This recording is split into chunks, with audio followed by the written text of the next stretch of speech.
In this video, I talk about how and why Sukuna is like Godzilla, and how he is such a monster because of it. Sukuna is not a villain, he is a monster. Not in the sense of being such a beast of a villain being compared to greats such as Madara or Aizen, but in the sense that he is a genuine and bona fide grade S-class monster.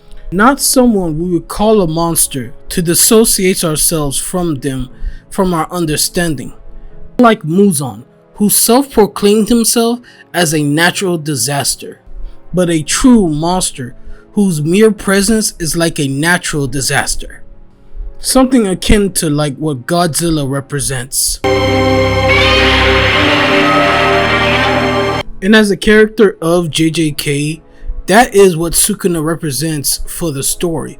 A force of nature, an abstract evil in the world of JJK, because he has no stakes or motivation or any grand plan beyond the present. If you've enjoyed the video so far, support me by dropping a like and subscribing to the video. Sukuna, a monster beyond comprehension. In the world of Jujutsu Kaisen, the presence of Ryomen Sukuna is a constant reminder of the sheer power and terror that can exist in a being devoid of humanity. Unlike other antagonists who often have complex backstories or emotional motivations, Sukuna stands apart as a gesture of pure malice and power, akin to legendary monsters like Godzilla. This comparison is not just a matter of scale or strength, but also of narrative function and thematic resonance.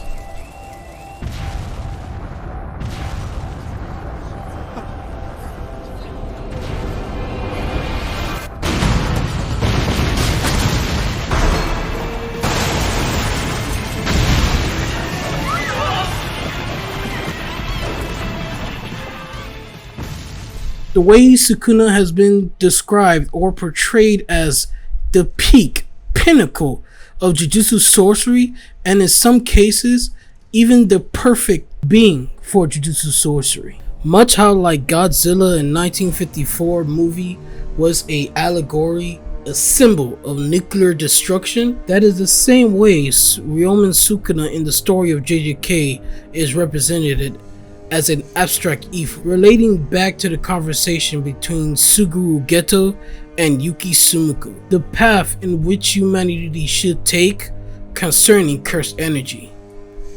While one side believes humanity as a whole should be free from cursed energy, another side believes that humanity should evolve to use that energy as a power source, to become the next step in evolution, which is revealed later to us that he imagines of being close to, if not similar to, and if not able to surpass Ryomen Sukuna himself. Someone he himself considers to be born out of the darkness of the Heian era, the golden age of sorcery.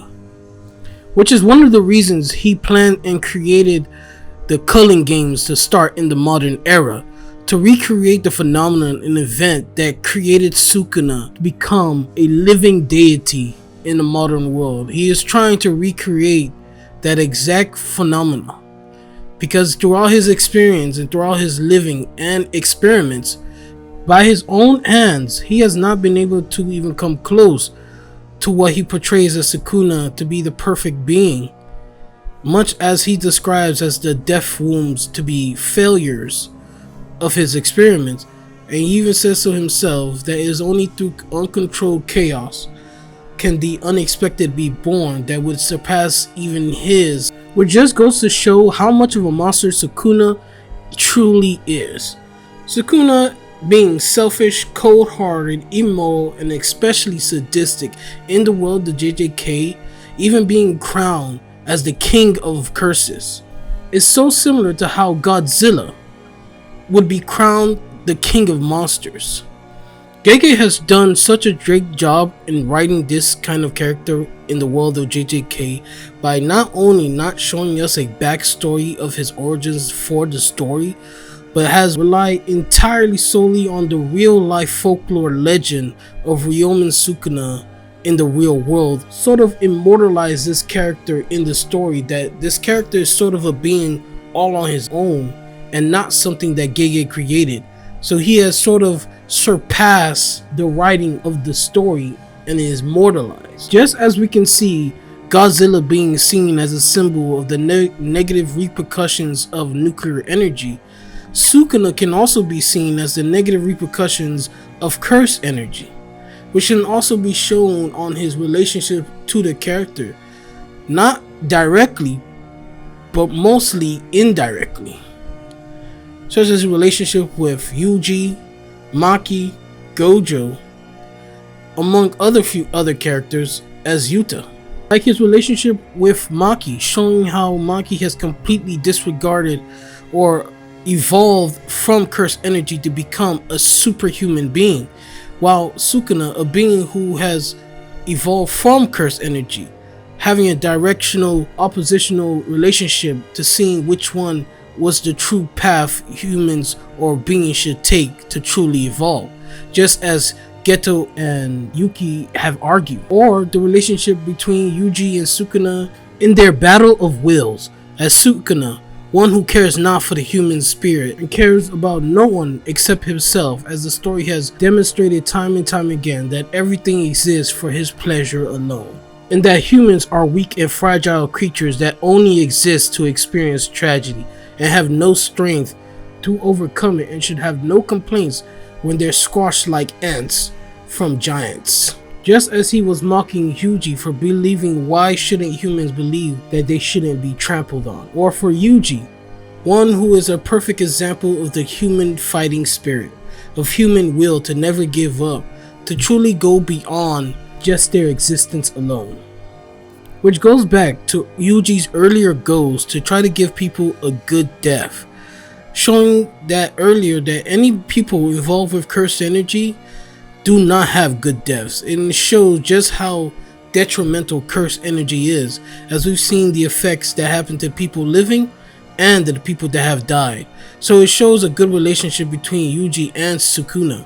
Sukuna accepting and embracing cursed energy as the ultimate and one path, while Yuji fighting against the destiny that humans would take from cursed energy, as seen from certain individuals like Gojo, Geto, Nanami, and even Meimei. Those individuals whose lives would be twisted by the existence of cursed energy, whether they be isolated because of their abilities, whether they have been forced a fate upon them to exercise that cursed energy to give normal humans ignorant of those like the Jujutsu sorcerers who live in the shadows doing what they do to give normal humans a noble semblance of life, with only a few exceptions, or those who are rejected by normal society because of their gifts and because of their ignorance of their gifts. Which just goes to show how much of an impact cursed energy itself has such a direct or indirect effect on the world at large, that some things that could be seen as just an unfortunate accident are actually the doing of a cursed spirit from cursed energy. Which explains my earlier point to go back that Sukuna is like the Godzilla of JJK, the king of curses, the king of cursed energy, because not only of his expansive knowledge of cursed energy and its uses such as binding vows and curse techniques, but also what he represents in the world of JJK, from his strength, his image, and his legend, even going as so far to be called a living deity in the Heian era, which is why some would love Sukuna, some would fear him, but all will respect him. Some will love him for his unparalleled strength and his role as a pivotal figure in the Jujutsu world, his cunning and prowess, seen as qualities to aspire, albeit in a dark and twisted way. Some fear by almost everyone who knows of him, his reputation as the king of curses, his brutal nature, his overwhelming power make him a figure of terror. The fear he instills is profound, affecting even the strongest of sorcerers. And respect. Sukuna commands respect from all. This respect is not out of admiration, but out of recognition of his sheer dominance and existential threat he possesses. Even those who seek to defeat him understand the magnitude of his power and approach him with a conscious reverence. Which is why I say Sukuna is a true monster just like Godzilla. Not only because of their lack of emotional ties and connections to the story itself, but they exist beyond the realm of human understanding and empathy. Sukuna's relationship with Yuji is purely opportunistic, and he sees Yuji as a vessel and nothing more. There is no tragic backstory or redeeming quality to Sukuna. He is pure evil, enjoying the suffering and chaos he causes, and nothing more. Similarly, Godzilla's interactions with humanity is impersonal, whether he is seen as a destroyer or in some narratives a reluctant protector. His actions are not influenced by human emotions or relationships. He does not seek revenge or companionship. He is driven by instinct and the inherent nature of a titan alone.